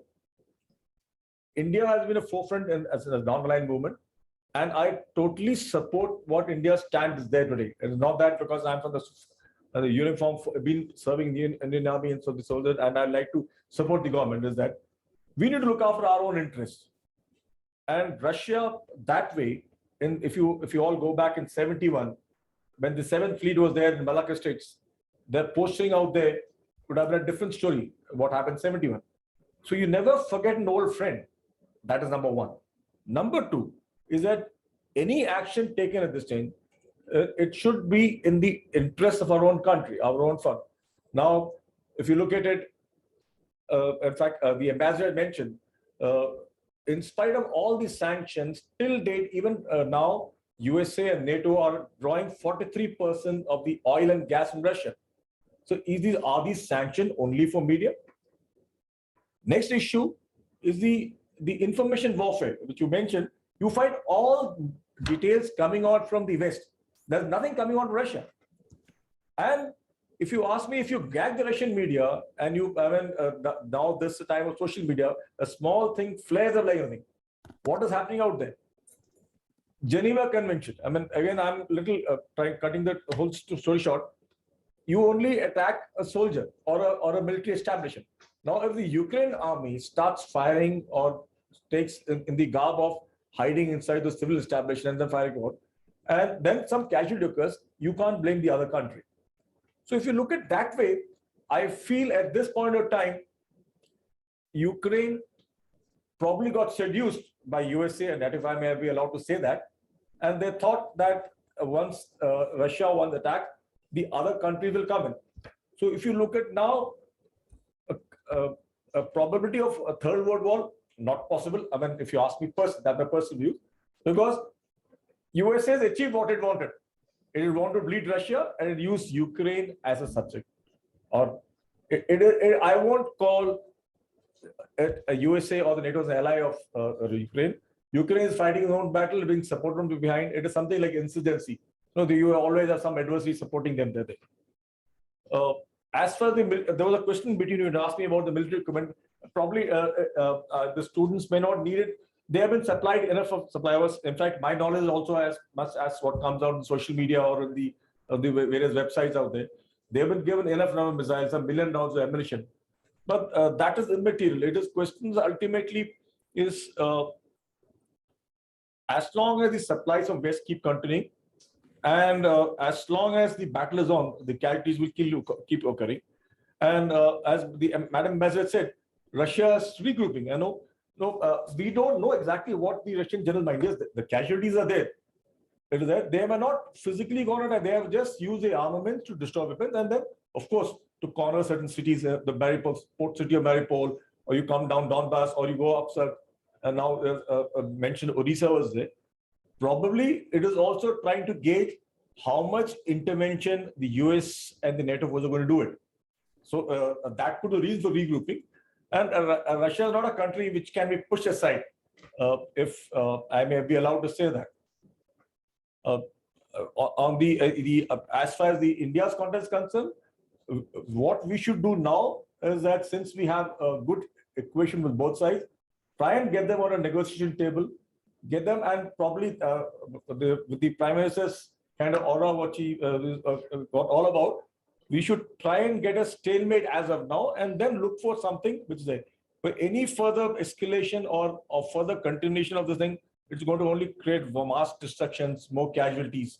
Beyond that, I don't want to add anything. Thank you, Brigadier. Am I audible? Thank you. Very much, very much. When I joined this conference, I was a little bit sympathetic that, Russia is wrong. I mean, Russia had an option to do it peacefully and in a different way. But after listening to Brigadier Sir, I think suddenly I'm rethinking that maybe Ukraine is not so innocent as we think in the Western media. The way Western media is showing Ukraine as a lamb, and Russia as a very dangerous bear. But in reality, what's happening on the ground is totally different. Only an army man can explain us better, and also our diplomats. So before I just add all my comments right now, I think this is a time for Q&A session. And as per agreement with the co-host, Bharti Madam, the University of Mysore, the most of the opportunity of asking questions will be given to our students, because all of us are connected. We can always interact on social media, but students have the first time opportunity to ask questions. So right now, allow me to ask one student from IR department. Her name is Haley. Is there, Haley, are you there? Yeah. So she will be putting her question to Smita, madam. In the row, first is Haley, then Vaishnavi, please be ready. Chandan, be ready. And any other student left. For the questions are directed to Ambassador Smita Purushottam. The mic is yours. Haley, please go ahead and be close to the microphone and introduce yourself a little bit. Good afternoon, everyone. My name is Haley Chaudhary, and I am a student of International Relations first year. So my question is, ma'am, do you think is the time for India to reconsider its Russia dependence? Thank you very much, for your question. I would say it is a little premature, but the sanctions are going to tighten around Russia, and especially if the campaign goes into even higher gear. So we have to watch how things develop. But this is definitely not the time, to give up, as a brigadier said, on an old friend, and also corner it even more. So to the extent that we do not suffer, too much, we should continue. For example, 2 areas where we should engage is on oil, concessional oil, and also on the rupee-ruble swap arrangement, so that we can continue relations with Russia, and no other country should be allowed to dictate our interests. Because the minute, basically, we don't want to give up this relationship, but if we do that, it's clearly under the pressure of the international sanctions, which are getting more and more stringent every day. I hope I've answered your question. Very, very important question. Thank you, Saheli. Thank you. Very good question. Yeah. Can I ask Vaishnavi to ask your question, please? Are you there? Yeah. Good morning, ma'am. Good morning, sir. My name is Vaishnavi Rajkumar, and I'm from the International Relations Department first year. Ma'am, my question is, will India gain economic advantage in Russian market? Sorry, can you repeat your question? Will India gain economic advantage in Russian market? Yes, again, if we play our cards right, we could substitute a lot of goods. For example, a lot of exports to Russia from the West have been stopped. So we could gain some advantage there. I was wondering whether our telecom industry could step up, because Ericsson, Nokia, Huawei even, I've heard, they're all leaving Russia. And we have some excellent telecom companies. So if they could get, some contracts in Russia, then that would be excellent. So definitely, I think that we could work on this. I don't know how actively the government is looking at this. Perhaps, the fear of sanctions, because anyone who's undertaking any kind of economic relationship with Russia is now also experiencing secondary sanctions. So we have to be careful. We have to treat carefully. But at the same time, I think we should stake out our space and insist that this is our right to protect and promote our economic interests. We are not a country which has the luxury to sacrifice our economic interests at the altar of other people's economic interests. For example, the West can do without most of Russian exports, except oil and gas, of course. But and they can perhaps also do without the Russian market, which is a fraction of the market of most multinationals. But in India cannot do that. We need to really protect our own interests. Thank you for your so much, question. ma'am. Thank you, ma'am. Mr. Chandan next. Mr. Chandan. Both questions are very Good important. afternoon, ma'am. I'm Chandan Vasu from first year International Relations Department, University of Mysore. Ma'am, I'm curious if India should, ma'am, not just India, South Asia as well as East Asia should ramp up its economic ties with Russia in their own interests, because most of the sanctions right now are coming from Europe as well as the West, ma'am. So I was just curious if the South Asia and East Asia should increase economic ties with Russia, ma'am. Yes, actually, there is no institutional structure in South Asia which would allow us to take up such an initiative. We have SAARC, but Pakistan always plays, a very negative role there. However, on this particular issue, they may actually join, because, Imran Khan has made a lot of pro-Russia statements, and he claims that he's been ousted because of that.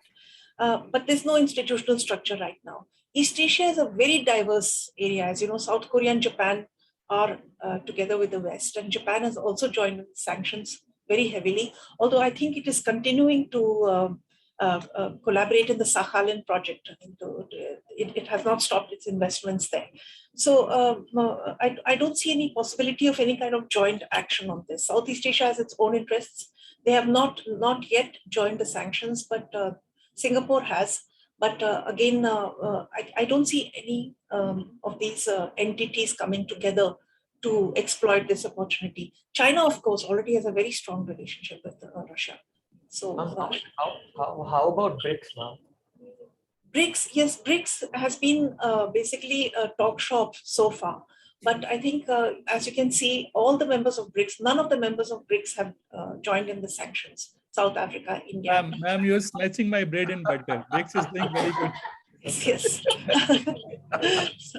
Okay, I'm sorry. I'm not very cognizant of Brics and what it is doing. I mean, it has not had a very strong effect, mainly because China and India don't see eye to eye on so many issues, and India has a very strong relationship with both Russia and the US.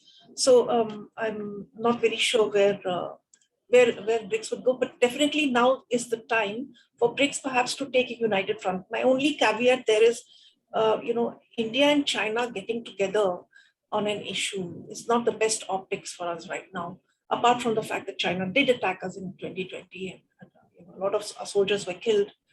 So I think that right now I would prefer that they could get together in, that's very interesting. Okay, I didn't know. I've just seen in the chat box that there is a payment system being worked out. I think that would be excellent. I wasn't aware of that. And that would be an excellent way to build an alternative system, for the simple reason, as I mentioned already, that a unipolar world is not in our interest. So even if China has a big role to play in an alternative payment system, after due examination and having a proper analysis of the full economic implications, we should consider some sort of alternative to the current dollar-dominated system. All right, Mr. Basu, thank you so much. And one of the audience from Shanghai, he is in a lockdown, Mr. Sindhu, he is just updating. He is head of one of India's largest company based out of Shanghai, and he is giving update. Life is not very easy there. So thank you, Sindhuji, for updating us. Now we have one question from our chairperson itself, Bharti ma'am, for the ambassador ma'am. Can we give the mic to Bharti madam, please, if she is there? Yes, sir. Sir, it's a great honor to have such a great personalities in this discussion. As an academician, always I will be in support of principle of neutrality, because we are believing in peace and coexistence, peaceful coexistence. And when it comes to the India's principles of neutrality, now as we are observing in a span of 15 days, I think India is having a virtual contact with 11 countries. It's a great moment for India to take a firm decision. But in this regard, I have a question. Madam, what will be the Indian strategy? Is it good to take in favor of Russia, or else in favor of Ukraine? Now we got to know, as when we heard Philip and Sir Brigadier, then we can say that Ukraine is also not innocent. Now, for Indian perspective, what will be the strategy? What will be the good for India to take in a strategy toward this issue? That is one thing, madam. And when Russia is facing plenty of sanctions from the worldwide, then what will be the Russian position in the global trade or global economy, and how this crisis is going to affect on global trade? Will you think European Union will be in a great position in future, or India will be able to take, or will be able to face this economic impact? India is also not in a superpower. India is trying to have a leading role by having the Atmanirbhar and all. My question is, how India will face this economic crisis, and also is it good? Is it okay for India to take in a firm stand in this situation? Yes, excellent, absolutely excellent questions, and it's also these are existential questions for India. What are they going to do in the wake of the implications and the repercussions of the crisis? Definitely, we're going to suffer a lot, like most other countries, from high petrol and food prices, other disruptions, supply chain disruptions, etc. And I can not go any further than to commend the way our foreign policy establishment has handled this issue. They have not talked so much about neutrality as judging every issue on its own merits, and they have abstained on the resolutions condemning Russia after giving an explanation of the vote why they've done that. On human right, on the issue of Russia's membership on the Human Rights Council, they abstained, and that was taken, to be a position which is going against Russia. So we have signaled that, on an issue-based foundation, we're going to, tailor our foreign policy on that. But I think we've also made the point very clearly that we have an independent foreign policy. And as our External Affairs Minister has recently said, we are not on anybody's side. We're on our own side. And I think that's really the approach which should guide our entire policy. As far as the economic consequences are concerned, these are going to be very serious. And I have just seen a report that the EU is now going to ramp up the pressure on concluding a free trade agreement with India. Yes. Now, I'm all for having more competition in the Indian economy, and a free trade agreement by bringing down tariff and non-tariff barriers should be able to facilitate that, as long as it doesn't destroy our key industries. And there are some of them, I mean, we could perhaps have a session on that, but it would be too much.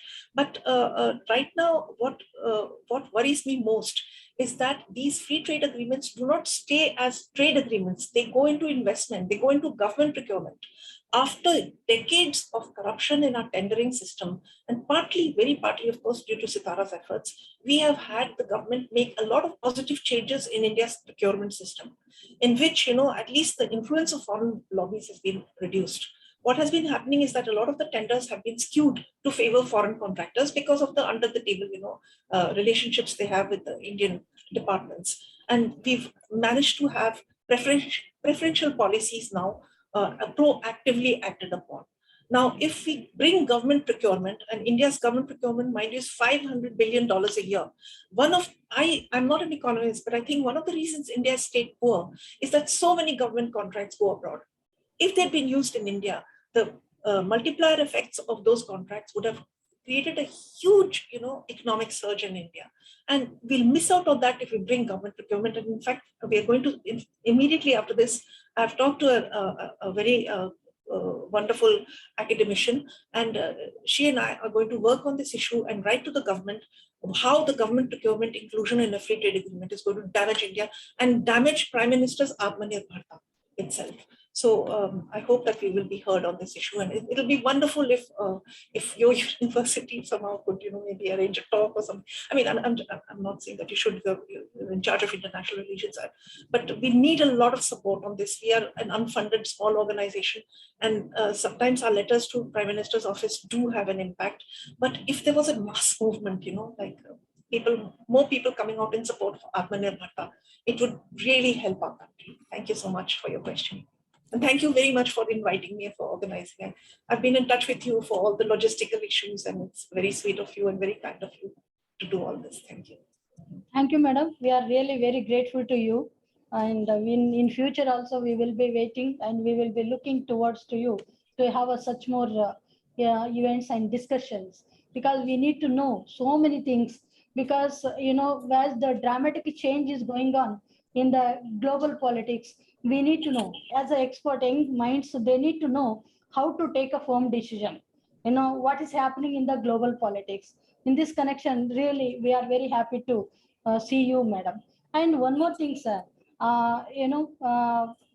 Director Brics, Dr. Binod sir is there, and I wanted to have I wanted to ask Binod sir, then as one of my students told, and the Brics also is having a greater role in taking a step and helping. Maybe it is, I'm not sure about the Brics and all. And but the thing is that as an international organization, Brics also is having a leading role. It has to take a step in this in this connection. And Philip sir, as an expert, a media expert, the way medias are pressurizing India to take an quick and immediate decision. Is it okay if India took a quick decision in this connection?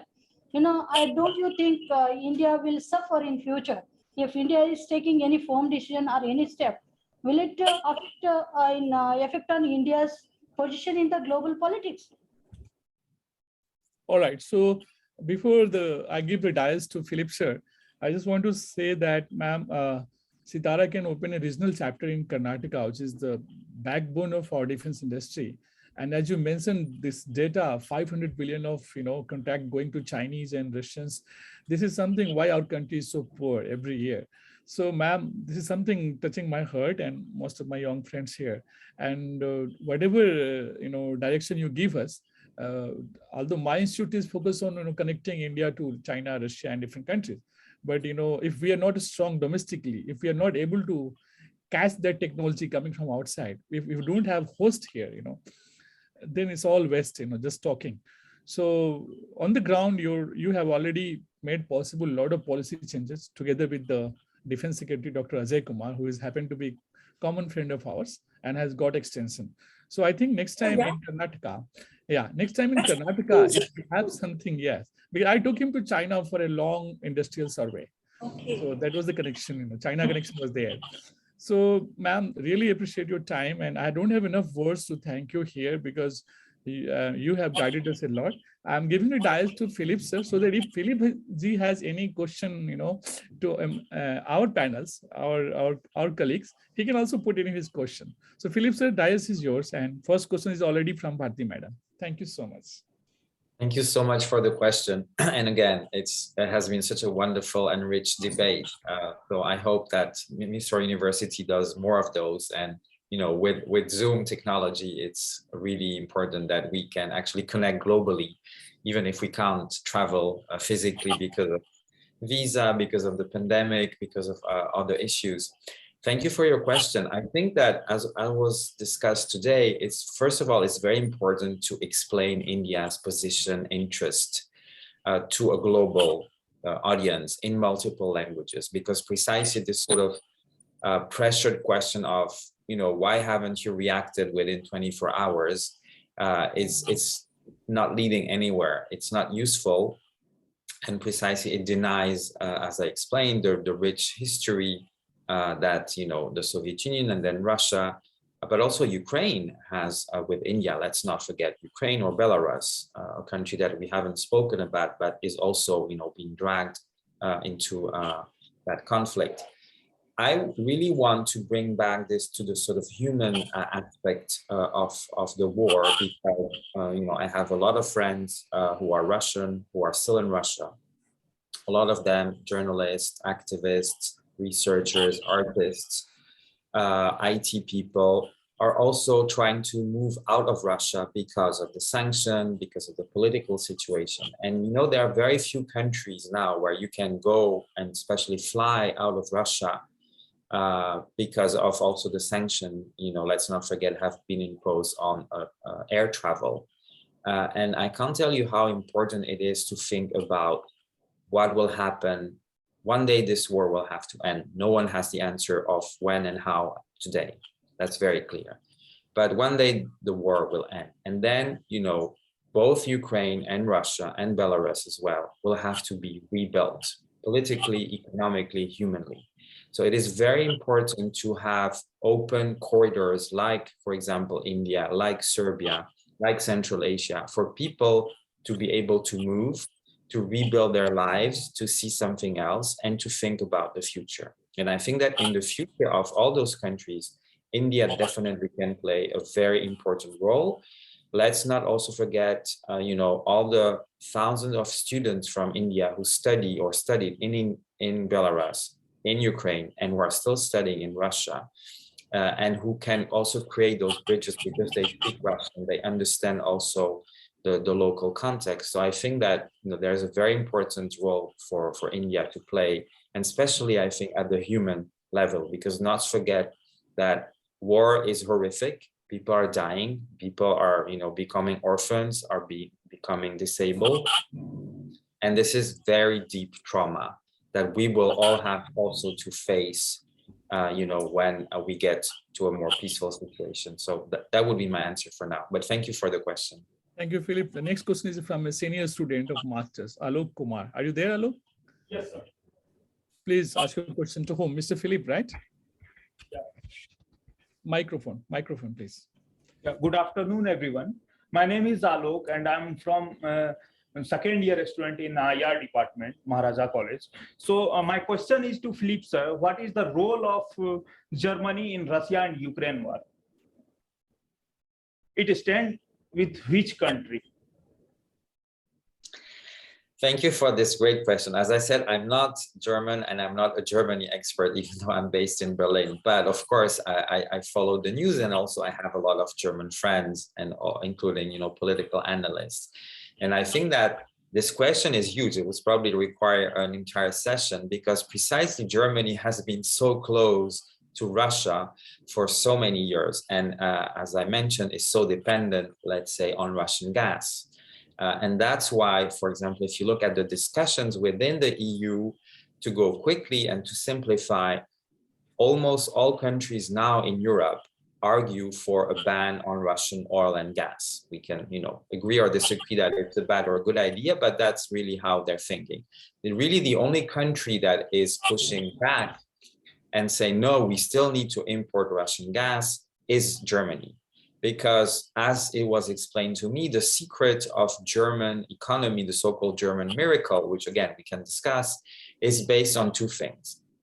German technology and very cheap energy resources. And when we say very cheap or affordable energy resources, we mean Russian oil and gas, again, simplifying. And so Germany, which also, as you know, had a change after, so many years of Chancellor Merkel position. And let's not forget that Chancellor Merkel grew up in East Germany. So she speaks Russian. She is very familiar with the Soviet and Russian sort of cultural and political background, and now she's gone. So Germany found itself at a very important change, and suddenly, this war that Russia started happened, and it's affecting things on, energy prices. It's the second biggest wave of refugees since, the Middle East crisis. So I would say that Germany is actually extremely divided. And I think that if you ask different Germans, you will get very different positions between either siding with Russia or actually siding with Ukraine. But it's important to understand that this topic has become a domestic debate within German politics and society because, again, it's so close and there are so many links, but also with Ukraine and also with Belarus, that it's become basically domestic politics. Thank you for this question. Very important. Thank you so much. Thank you so much. If you can share more about some articles in English about Germany's position, we'll be very grateful to you, Philip sir. Thank you so much. Yes. And the next question is from Pinal. Are you there ready, Pinal? Yes, sir. To whom? To Mr. Philip, right? Yes, sir. Thank you. I'm Pinal Trivedi. I'm studying in the Department of International Relations, Maharaja's College, Mysore. My question is to Philip, sir. If Russia conquers Ukraine, what will happen to the foreign nationals living there? Thank you for the question. I think that we can tell, when the war started, Putin, the president of Russia, stated very officially that they would take Kiev, the capital of Ukraine, within 48 hours. It's been 48 days and Kiev is still standing and is under Ukraine control, has been damaged a little bit in the outskirts, but it's still there. So I think that, again, I'm not a war expert or military expert, but when you start a war, you actually never know what will be the end game. And in terms of what I can say as a non-expert on the war, because I've been researching this issue a lot, we haven't discussed, for example, the role of Turkey, which is also very important in a multipolar world. And as you're probably aware, Turkey did provide military drones, Bayraktar, to the Ukraine army. And again, as a non-expert, but reading a lot of analysis and talking to experts, I understand that the Turkish military drones played a key role in actually stopping the Russian invasion of Ukraine. So we're still at a very big question mark. As you know now, the Russian troops are going kind of regrouping in the east because they, the goal is definitely to take fully Donetsk and Luhansk and maybe move to Odessa. But I think that if you ask even Russian military experts, no one can really tell who will win the war, how and when. In terms of the second part of your question, I think that as far as I can tell, most of the foreign nationals residing, working, studying in Ukraine have left. But it's also important to know that we also have a foreign legion of military volunteers, literally from all over the world, Europe, but also Asia, Latin America, the Middle East, who are, because this is allowed by Ukrainian legislation, who fight on the side of the Ukrainian army, even though they're foreigners. So we see that, of course, most of them have left, but some are coming. And just as I mentioned earlier, and I think it's very important to remind again about Wang Jixian, this Chinese IT business person who doesn't have a media background, who lives in Odessa, and who talks about his Chinese experience of being there and what he sees. And he could have left. He could have left. The Chinese embassy also organized the evacuation of its citizens, but he made the choice of staying. because he feels that Ukraine is his second home, and he wants Chinese people to understand that there is a different story from the one that is, spread by Beijing within China. So at this point, a few embassies have also reopened in Kiev. A lot of the embassies moved first to Lviv in the west and to Poland. They're coming back. They're reopening. So it's kind of both ways. But thank you for the question. Thank you, sir. I have one more question for Sweta ma'am. Go ahead. Go ahead. Okay, okay. The ambassador is ready to take questions. Okay. My question to you, ma'am, is sanctions have done tremendous damage to Russia's economy. Will that cause the populace there to rebel? I can say, as Professor Nubel, made a full disclosure, I also stayed in Russia for 7 years in my childhood. And I learned a lot about its history and the heroic struggle that they have made, over the years against Napoleon, against Hitler. And the Russians have a tremendous staying power. In fact, their culture is extremely rich and beautiful. The ballet, the culture, the literature, world class, absolutely. Have influenced a lot of people and minds throughout the last decades. So I see a lot of resilience amongst them, and I don't see them, suddenly revolting. They're not, of course, as used as the West to, to the comforts of life, and the memory of, privation and deprivation is still quite fresh. So there will be, of course, some pockets of dissatisfaction, but as you may have seen, there is a lot of unity also behind what the leadership, is doing. And also, the fact that such stringent sanctions and so much, how do you put it, anti-Russian feeling has surfaced around the world. It has united people behind their leadership. Thank you. Okay, thank you, ma'am. Next question, and this is the last question from Marin. Please ask your question to whom. Thank you. Good afternoon, everyone. My name is Merin, and I'm a student of IR under University of Mysore. My question is for Philip, sir. So do you think European Union and Indian ties are in trouble? And if yes, how are we going to manage it? Thank you for the question. I mean, obviously, I've been focusing more on Russia, Ukraine, and China. I do not see signals, at least from the European side, that, for example, India has been singled out as suddenly unfriendly or anything like that. I think that, as I explained again, there was a sort of Eurocentric impatience with, expecting Delhi to sort of make statements, condemning Russia and siding with Ukraine. And of course, that hasn't happened, and we know why.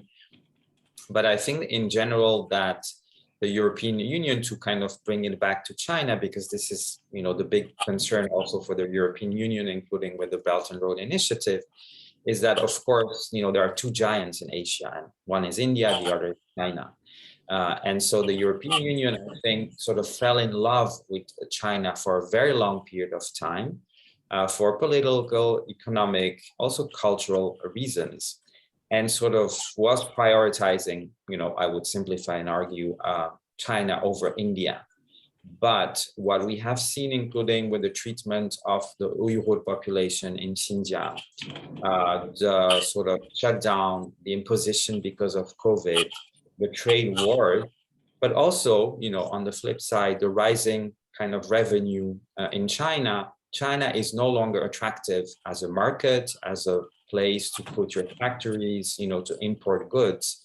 And so I think that a lot of Europeans, and I can definitely say about Germans, because I've attended a few conferences, is that there is sort of like rethinking about the dependency on China from a European side, and saying, maybe we were too dependent on China. We need to kind of step back and look at other partners and other players. And they can be big ones like India, but they can also be smaller. For example, in the case of Asia, Asian nations like Indonesia, Vietnam, Cambodia.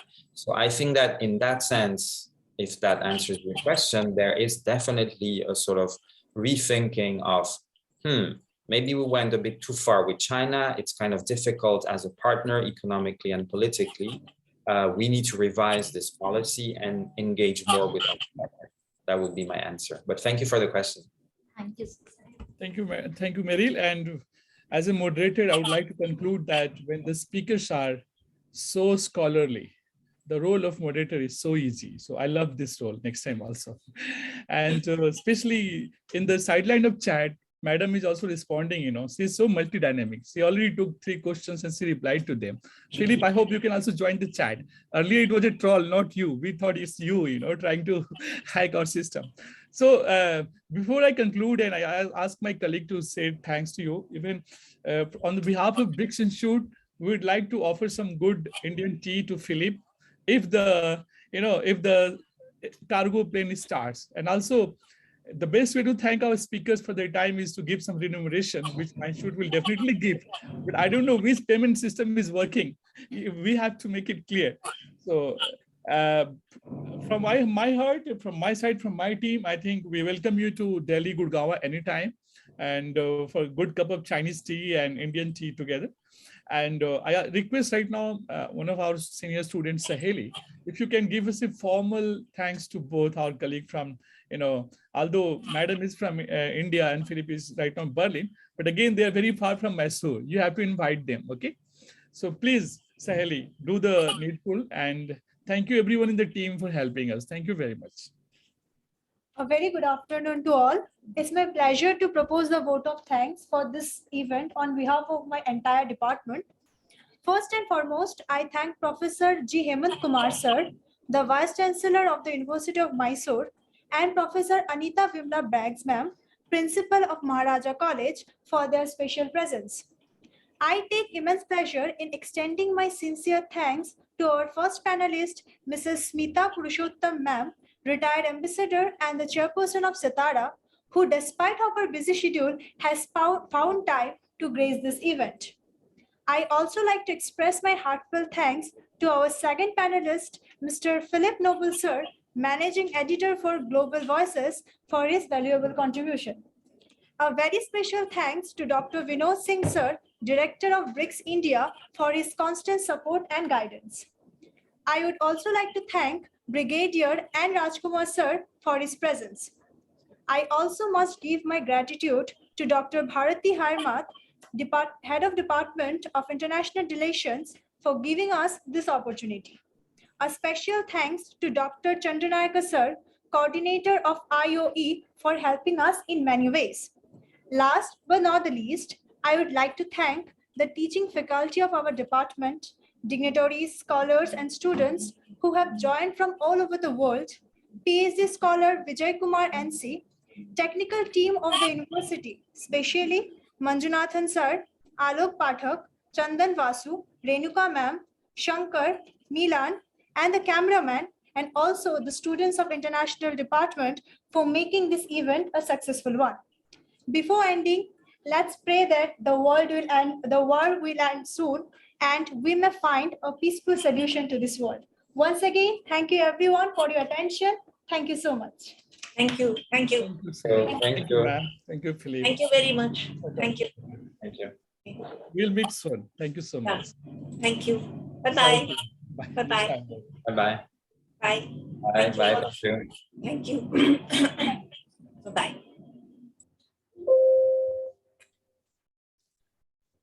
Thank you once again, sir. Physically and